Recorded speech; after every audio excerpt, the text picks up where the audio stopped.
अस्सलामुअलैकुम वरहमतुल्लाहि वबरकातुहू। मैं हूं हकीम ज़ै शाहिद। वेलकम करता हूं आपको अपने चैनल पर। उम्मीद करता हूं आप लोग खैरियत से होंगे। एक बार फिर एक नई वीडियो के साथ और एक नई जड़ी बूटी के साथ आपकी खिदमत में हाज़िर हूं। आज हम बात करने वाले हैं तुख्मे बालंगू के हवाले से।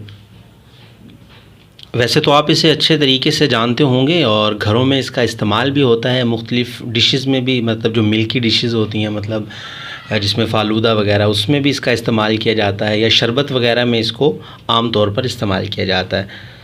अद्वियाती तौर पर इसे क्या क्या फ़वाइद हासिल कर सकते हैं इसी के हवाले से बात होगी। लेकिन उससे पहले अगर अभी तक आप लोगों ने चैनल को सब्सक्राइब नहीं किया तो सब्सक्राइब ज़रूर कर लीजिए, बेल आइकन को ज़रूर प्रेस कर लीजिएगा ताकि मेरी हर नई आने वाली वीडियो आपको मिलती रहे। सबसे पहले बात करेंगे इसके नाम की कि इसे किस किस नाम से बुलाया जाता है। फ़ारसी और अरबी दोनों ज़ुबानों में इसे बालंगू के नाम से ही जाना जाता है। तिब में भी इसको तुख्मे बालंगू कहा जाता है।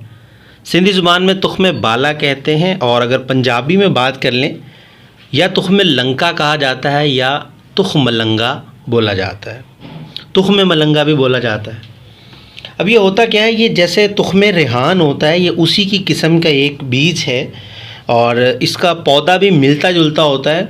कुछ लोग न्याज़बो को और इनको मतलब तुलसी और ये सब चीज़ें कहते हैं जी, एक ही चीज़ होती है लेकिन इनमें फ़र्क है। अब तुख्मे रेहान जो होता है, मैं यहाँ आपको दिखा देता हूँ। ये देखिए, इसके बीज जो हैं ये थोड़े से लंबाई में हैं, और अगर इसकी जगह तुख्मे रेहान होगा तो वो इससे छोटे और थोड़े से गुलाई में उसके जो हैं बीज होते हैं। अब अगर बात कर लें इसके मकाम पैदाइश की, तो हिंदुस्तान और पाकिस्तान में ये पाया जाता है। अब अगर इसके मिज़ाज की बात करें तो आप लोग हैरान हो जाएंगे कि इसका मिज़ाज गर्म तर होता है, लेकिन आम हमारे अंदर जो फ़हम पाया जाता है, और बहुत से यूट्यूब पे वीडियोस मौजूद हैं जो इसको ठंडा बताते रहते हैं, और आवाम में मतलब जो है एक गलत फ़हमी पैदा कर दी गई है कि इसका मिज़ाज जो है वो ठंडा होता है, लेकिन इसका मिज़ाज गर्म तर होता है दर्जे अव्वल में, मतलब थोड़ा सा कम गर्म होता है दर्जा अव्वल में।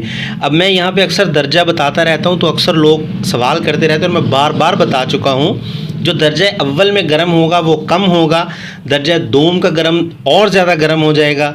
मैंने एक मिसाल भी आप लोगों को दी थी कि एक की मतलब जैसे ताकत 250 mg है, अगर दर्जा दोम में हो जाएगा तो वो 500 mg में चला जाएगा, और अगर दर्जा सोम में मतलब तीसरे दर्जे में गर्म है तो आप ये समझ लीजिए कि वो 750 mg में पावर चली गई, और अगर दर्जा चहारुम में गर्म है, चौथे दर्जे में गर्म है, तो उसकी पावर जो है वो 1 ग्राम हो गई। ये मिसालन मैं आपको समझाने के लिए मैंने आपको बताया था।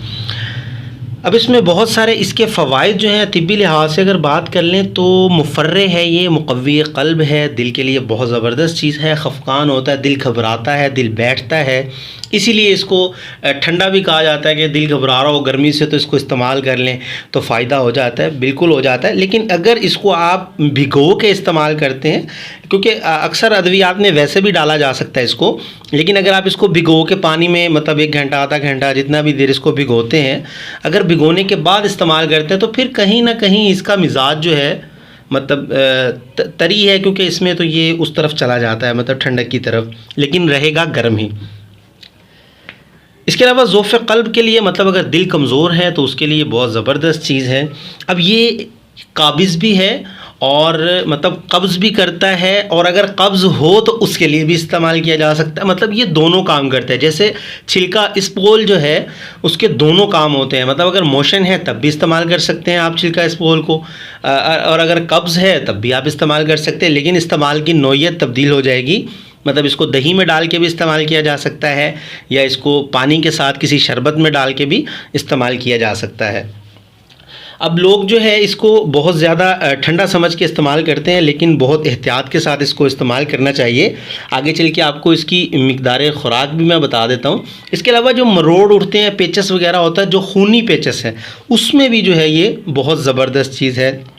अब यहाँ एक बात ये भी बड़ी मशहूर है कि मोटापे के लिए ये बहुत ज़बरदस्त चीज़ है। तो बेसिक इसमें ऐसी कोई चीज़ नहीं है कि जिससे मोटापा कम हो। हाँ, इसके जो मुज़र असरात हैं वो ये हैं कि ये मैदे के लिए मुज़र है। मतलब जब आप इसे इस्तेमाल करेंगे, एक तो ये देर हज़म है, मतलब बहुत देर में हज़म होता है, निफाक है और मैदे के अमल को सुस्त कर देता है। मतलब क्योंकि इसमें लेस होती है बहुत ज़्यादा, तो जैसे ही ये मैदे के अंदर जाता है तो मैदे का अमल जो होता है वो सुस्त हो जाता है। जब मैदे का अमल सुस्त होता है तो भूख कम हो जाती है, मतलब खाना खाने को दिल नहीं करता। तो इसी हवाले से, इसी मतलब नज़रिए के तहत ये कहा जाता है कि ये मोटापे को कम करता है। मतलब आपकी खुराक कम होगी तो लाजमी सी बात है कि जिस्म जो है ढलना शुरू हो जाएगा। और अगर बात कर लें इसके बारे में कि मुज़र तो मैंने आपको बता दिया इसका कि ये मैदे के लिए मुज़र है। अगर मुसले की बात करें तो अगर आप इसे शक्कर के साथ या फिर सफ़ेद चीनी के साथ इस्तेमाल करते हैं तो आपको मतलब जो है इसका मुसले हो सकता है। अब अगर बात करें इसके बदल की तो तुख्मे रेहान कहीं ना कहीं इसका बदल के तौर पर इस्तेमाल किया जा सकता है, लेकिन अगर आप इसे इस्तेमाल करेंगे तो ज़्यादा बेहतर है। और मिक़दार ख़ुराक की अगर बात कर लें तो 5 ग्राम से 7 ग्राम तक इसकी मिक़दार ख़ुराक है। उम्मीद करता हूँ आज की वीडियो आपको पसंद आई होगी। अगर वीडियो पसंद आए तो लाइक कीजिएगा, शेयर कीजिएगा, ताकि आपके साथ साथ दूसरों का भी फ़ायदा हो जाए। तो आज के लिए इतना ही था, मिलते हैं किसी अगली वीडियो में। हकीम जा शाहिद को इजाज़त दीजिए। अल्लाह हाफ़िज़।